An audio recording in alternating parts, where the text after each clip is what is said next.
5 factors driving nursing home case value. Stick around.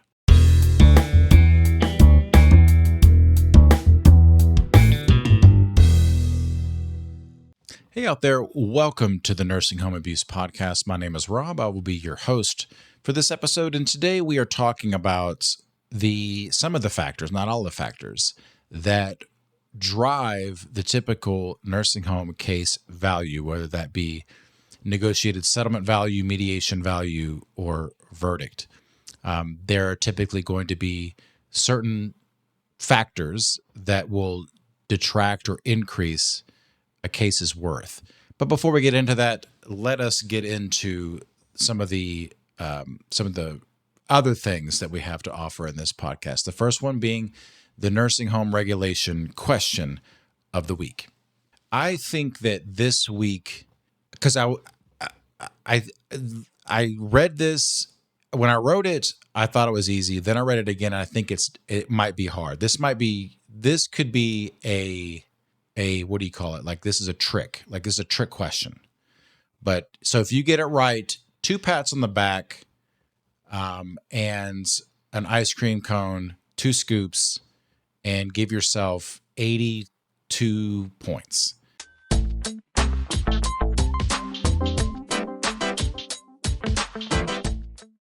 Under 42 USC 483.10 F4I, a nursing home must provide reasonable access to any resident for A, an agent for the state government overseeing nursing homes, B, the long-term care ombudsman, or C, the resident's Uber Eats driver.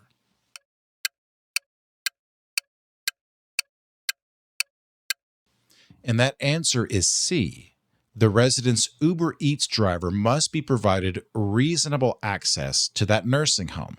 Now, why isn't it A or B? And the reason why is because the ombudsman and the state government, or the agent for the state government overseeing nursing homes, typically has almost unfettered access to the nursing home. They don't need reasonable access. Under the laws of the federal government and the state governments, they can come in and out 4 in the morning, 4 in the afternoon, doesn't matter. Whereas the nursing home only has to provide reasonable access to the resident's Uber Eats driver, which is why C is the correct answer.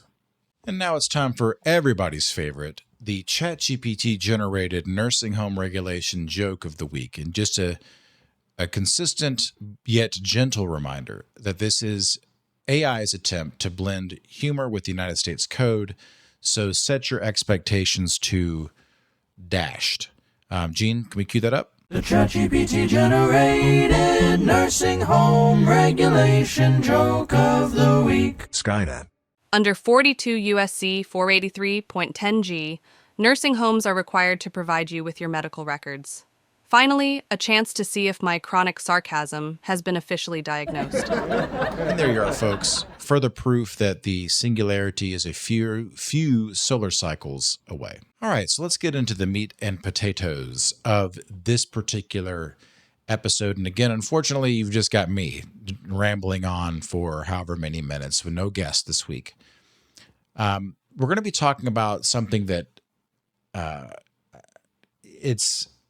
we've talked about it in previous episodes. I think in reality, what episode was this? This was number 25. This was one of the first episodes. We kind of talked a little bit about this, about why an attorney might take a case and what affects case value. Essentially, I will get, and because I'm a very small firm, I might get 1 or 2 calls a day of potential clients wanting to see if they have a case. So what is that about? Let's say I get 75 calls a month. Of those 75 calls, maybe 4 or 5 of them, if I'm lucky, will be worth investigating. Of those 4 or 5 that are worth investigating, maybe 1 or 2 will be viable cases. I don't get a lot of calls, and I don't take a lot of cases. And the reason why, unfortunately, is because typically, as you can see, 95% of the calls I get, there's going to be an issue with one of these 5 things that I'm going to talk about. The only thing that an attorney can do is to get you compensation for whatever your loved one has gone through. The civil justice system cannot undo harms. They can't make the nursing home hire more people. They can't make the nursing home say they're sorry.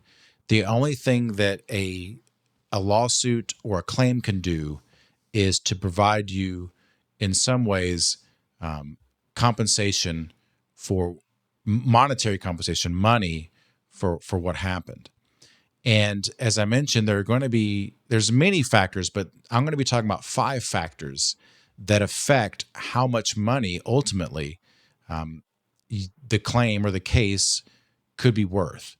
And, I'm sure that for every attorney, there's a different opinion about this, but this just happens to be mine in, this year, 2024, 2025. This is what I'm thinking are major drivers, not the only drivers, but the major drivers of case value in nursing home cases. So the first thing is forum. In other words, where is the case going to be heard? Primarily, what we're dealing with forum is the concept of arbitration. So oftentimes when we put our loved ones in nursing homes, we get a stack of paper. Actually, that's not true. We get an iPad put in front of us and we just hit buttons without reading anything. But buried in those documents, buried in that e-data, is an arbitration agreement. And we sign that arbitration agreement on behalf of our loved ones oftentimes. And there's a reason why that arbitration agreements get put into these admission packages. And that's because statistically, the arbitration award is typically going to be less than a jury verdict. So there have been studies on this that a jury verdict tends to be higher, all things considered, than the average arbitration award. Now, of course, there's many other reasons why the nursing home wants to arbitrate their claims versus have it heard in a court of law. But the fact that we're worried about today is the fact that typically the award is going to be less. And I mean, I'm sure there's many reasons for that. I mean, a jury of our peers perhaps are driven by other things than an arbitrator or arbitration panel is. The arbitrator perhaps turns off some of their emotion. I don't know. But for whatever reason, that jury is going to typically award more money than an arbitrator or arbitration panel. So that the forum is one of the first things that we look at. I know many attorneys that if the claim is going to be heard in arbitration, they won't take the case.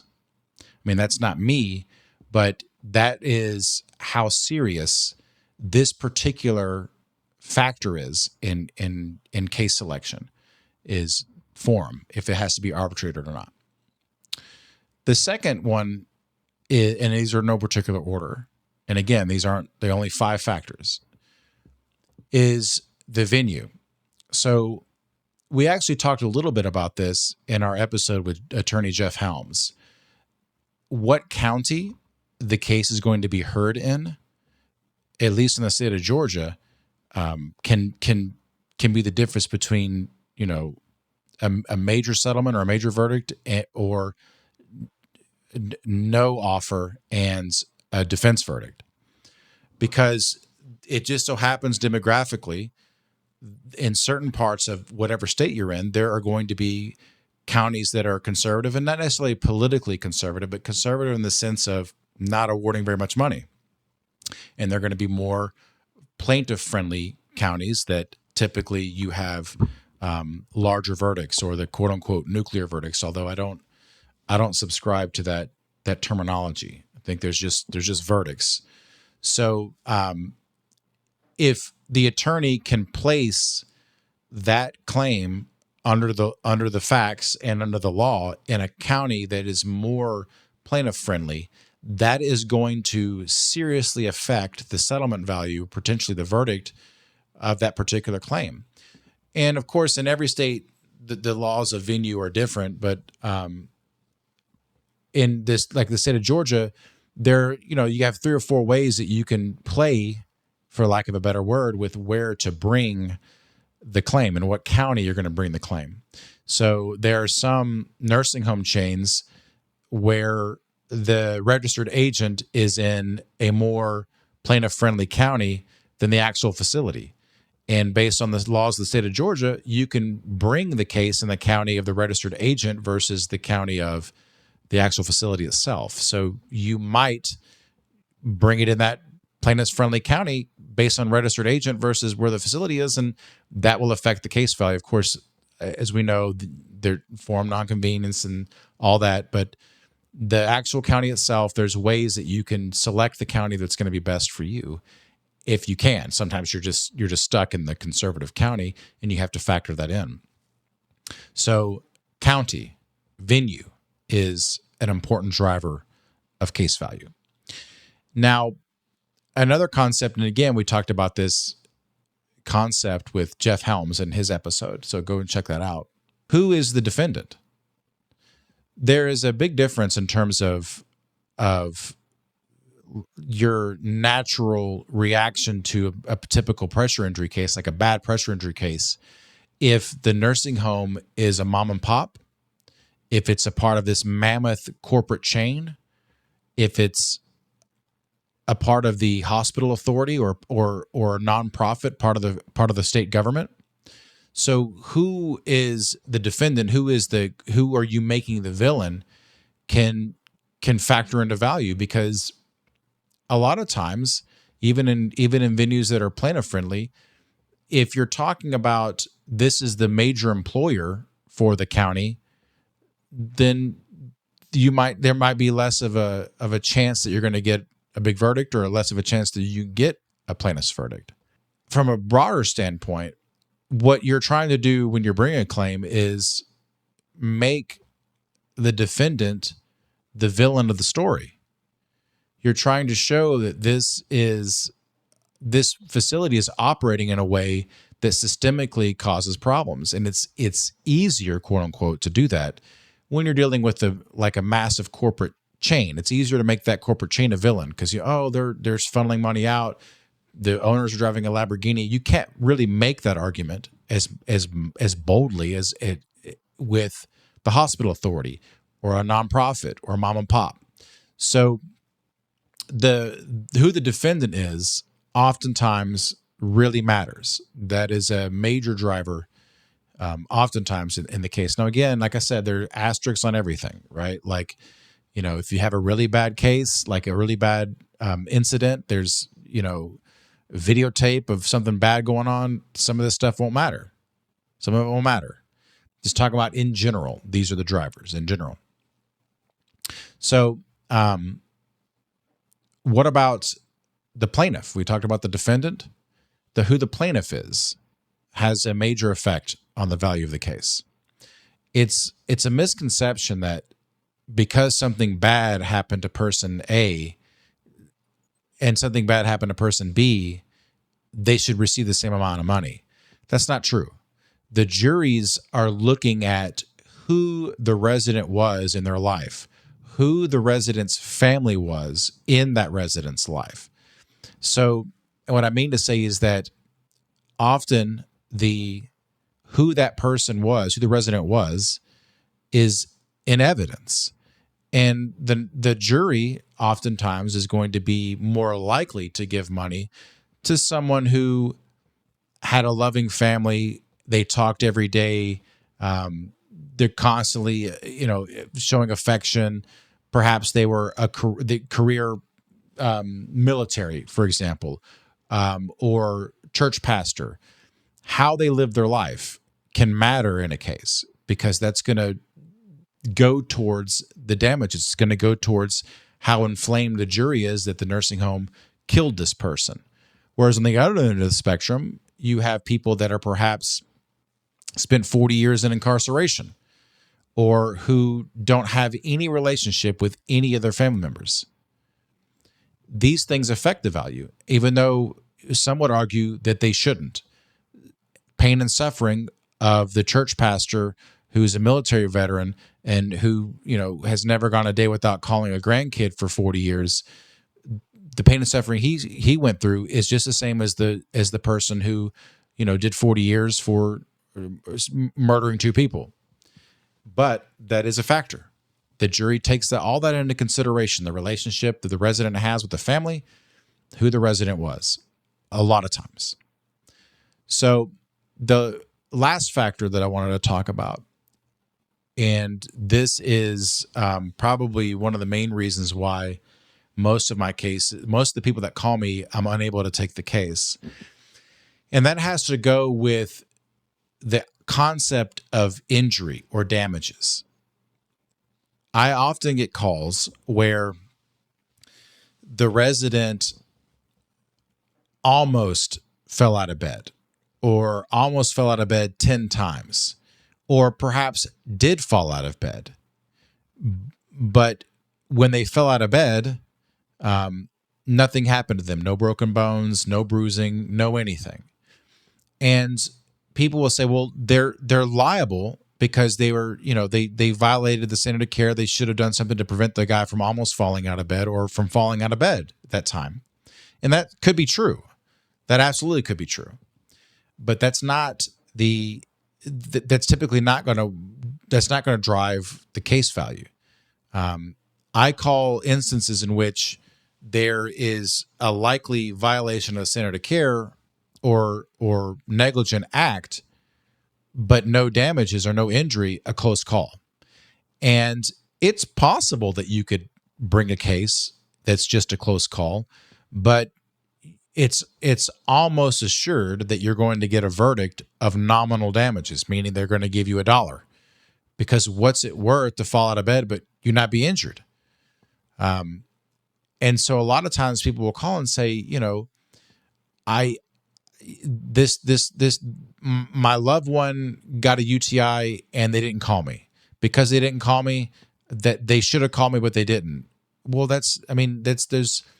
yes, maybe they should have called you based on the state or federal regs, but what is the damage in that instance? Like, unless you're going to argue that them not calling you had some effect on the care, just because they violated the regulation typically is not enough to sustain a claim. You have to show that there's some type of physical or emotional injury involved. It's not enough for a close call. And that's a problem for the civil justice system in the United States, or at least in the state of Georgia, that you can have a nursing home consistently violate the standard of care, but because there's not a grave injury, there's no case. And it's not fair for the instances in which there is an injury, but it's not a grave injury. So there's a difference between a person that falls out of bed and perhaps has to go to the hospital and get x-rays, right? But nothing else happens, but they had to spend the night in the hospital, which is uncomfortable, and go back. Versus the person that falls out of bed and gets a subdural hematoma and internally bleeds out and passes away. Both of those are instances in which there's an injury, but likely only one of those is going to sustain a lawsuit. Only one of those, which is the death case, is going to justify the amount of money it costs to take that case.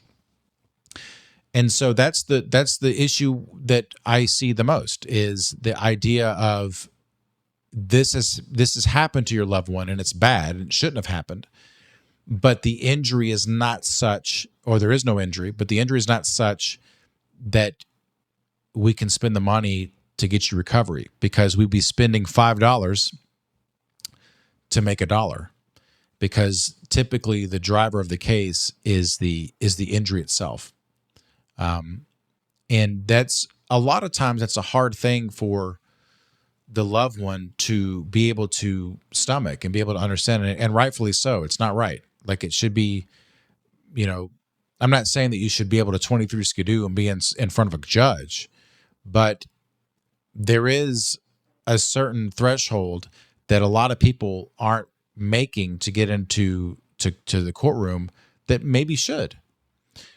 But I guess on the other end of the spectrum, if there was a lawsuit every day, then maybe we wouldn't have nursing homes. I don't know. But damages, injuries, there typically must be a grave injury, broken bones, amputations, extended hospitalizations, great wounds, like bad wounds that last for, weeks and months, these type of things. Otherwise, it's going to be too expensive of an endeavor to take the claim on.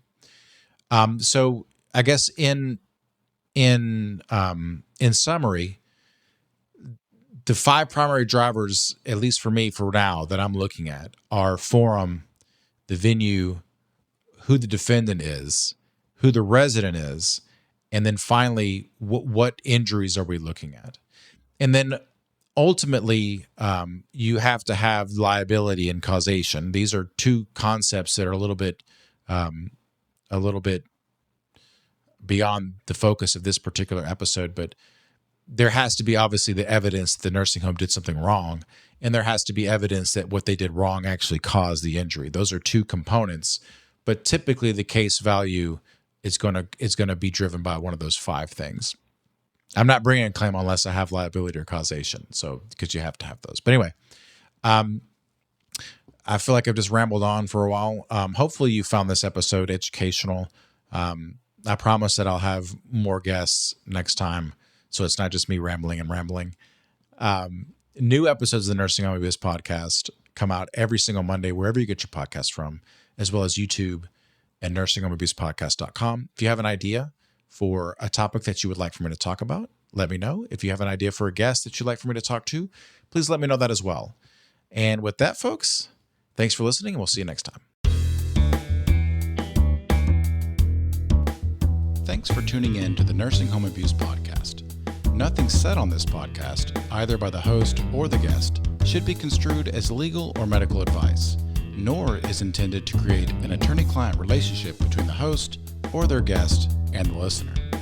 New episodes for now are available every other Monday on Spotify, Apple Podcasts, or on your favorite podcast app, as well as on YouTube and our website, nursinghomeabusepodcast.com. Again, that's nursinghomeabusepodcast.com. See you next time.